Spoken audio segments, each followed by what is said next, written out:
Okay guys, in today's video we're still going to be working on the water tank, but today we're going to be working on the float gauge. We got the roof where we wanted other than the hatch. We'll wait till we're done before we build that because we want to close it for one last time for quite a while. But we're going to build a float gauge where we can visually just look up here and see what level the water is in the tank. And I'll turn you around and show you what we got.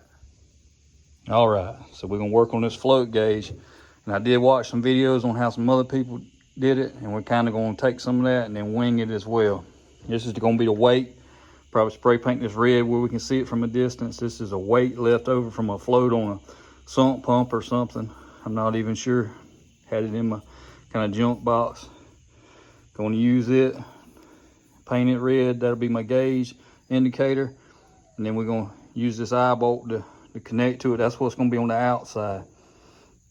And I think eventually I may put a guide on the back of this where to slide up and down a pipe so it doesn't swing in the wind and get tangled up or beat the side of the tank. But right now we want to get it working. So we're going to use, probably to mock it up, we're probably going to use some of this decoy string and may even end up leaving it. But I think we're going to try to use this cable if I have enough of it, and I should. But it's going to take a lot. I'll insert a diagram here on how we're going to make it. All right, so I don't know if we'll use the angle iron. I got it, it's kind of lightweight angle, so it's not a lot of weight up there. We also got this 2-inch PVC pipe and pipe cap. Really needed a male adapter and a lock nut to go on the end to fasten it into the side of the tank. I don't have it. We're gonna make do with some hose clamps to hold it in place. We're trying to use what we got without spending any more money. So we're trying to be good stewards of what the Lord's gave us here at the ranch. This here, I kind of stole an idea from somebody else, but it's patio door wheels that go in the bottom of a sliding door, like glass door. And we're going to use that for our pulleys because they're about the right size, and I think they'll work well, and they work for the other guys, so they should work for us. Let's get with it and see what we can come up with. I'll get back with you in a minute. All right, guys, we're done as we're going to get with the roof on this water tank for a little while. We're gonna get the float gauge and the cross up there and the wiring out of the way before I build the last piece of the pipe for the octagon roof, because that's gonna be our hatch. And when I close it, I want it to stay closed for a while, so I might as well just build that last. But let me take you up there and show you what we got.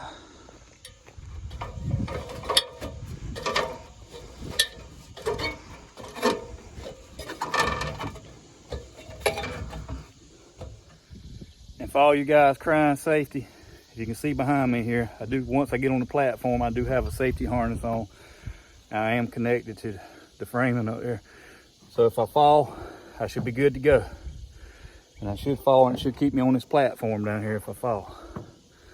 So God said we were made in his image and we were made perfect the way he wanted us. So I take that not for granted. I also take the fact that Jesus told us to love our neighbors as we love ourselves. And how should we love ourselves? If we're made in God's image, we should try to love ourselves as Jesus loves ourselves, and also love others the way he loves others. So I'm not pridefully loving myself, but even though I know I'm in God's protection, still want to be safe, do the right thing. Don't be stupid. He gave us a brain for a reason. Guys, what we want is we want a water level gauge to be right here, so when we're coming and going up and down the road leading in and out of Alighteded Path Ranch, we won't have to guess what the water level is. We'll know. Let me show you what we got up here to work with. So what we plan on doing is coming out as high as we can right here with a 2-inch pipe and go through under this plate right here and punch through the wall, and that'll give us something for our cable to run through for our float system.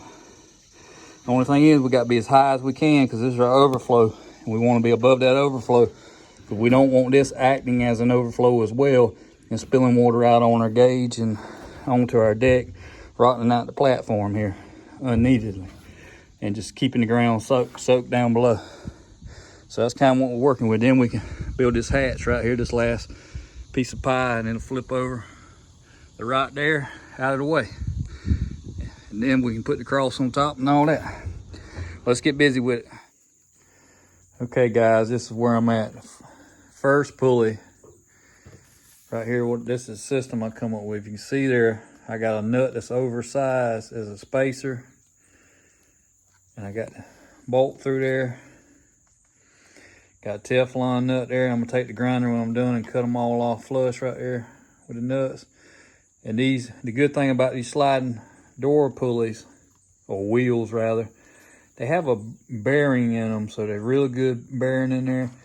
And the pulleys I looked at Lowe's and Home Depot, they were just kind of junk. So this ought to work really good. I'm glad I saw this on another video. So I'm gonna put one there. I'm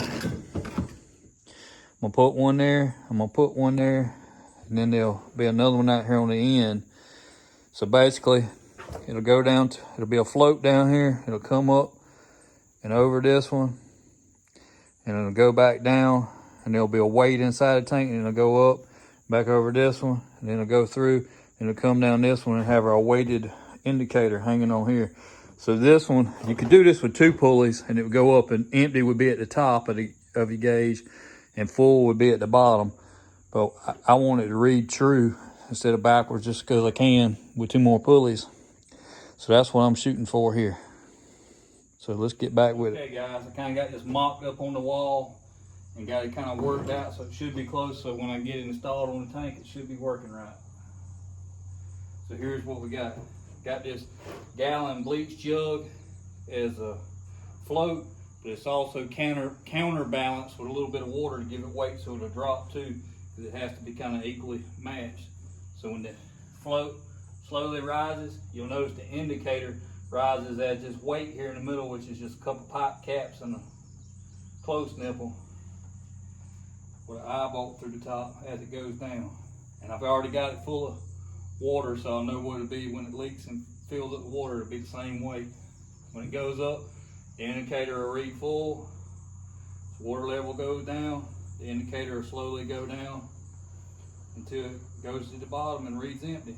And we'll put hash marks that, you know, just like on a fuel tank or gauge or something, to give us something to go by, or at least it's what I'm gonna try.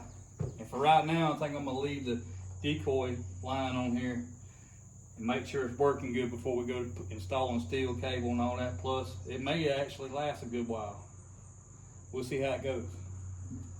We just need to get it installed now. Okay guys, it's been about 3 or 4 weeks with the float gauge, and it's been working pretty good. Happy with it. We're still going to test it a little while longer just to make sure we don't need to put a pipe up there for it to slide up and down in storms, because we really hadn't had any high winds yet. We got some temporary hash marks up there. We're going to do some more of them and have them just like a fuel gauge with 3/4 and 1/8 and all that. But we want to get it, make sure we got everything where we want it before we put permanent decals up there on the side of the tank. Let me take you up there and show you what I can of it. So instead of painting this indicator red, I have some DOT marking tape, like reflective tape that goes on the side of trailers and trucks. And it actually didn't want to stick because it's so old.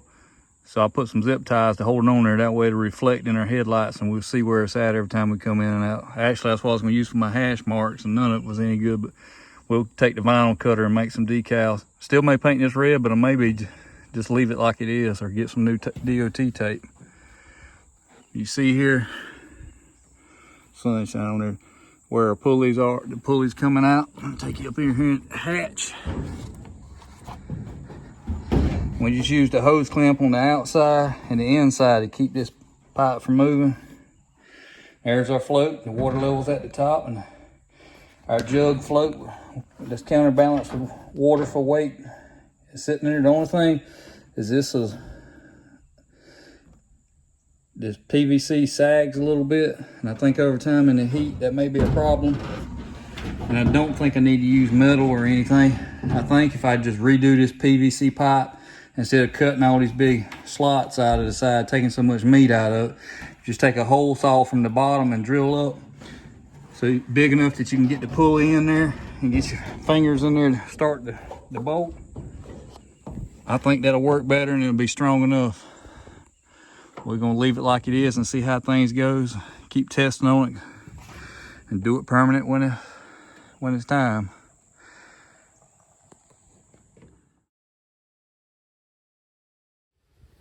thank you guys for watching today's video. Hope you enjoyed it. Please like, subscribe, and follow us on social media. As always, God gets the glory for the good in their lives. Jesus Christ is the Lord and Savior. Feel free to reach out at the email in the description below with any questions you may have about our faith or what we're doing here at Lighted Path Ranch. God bless.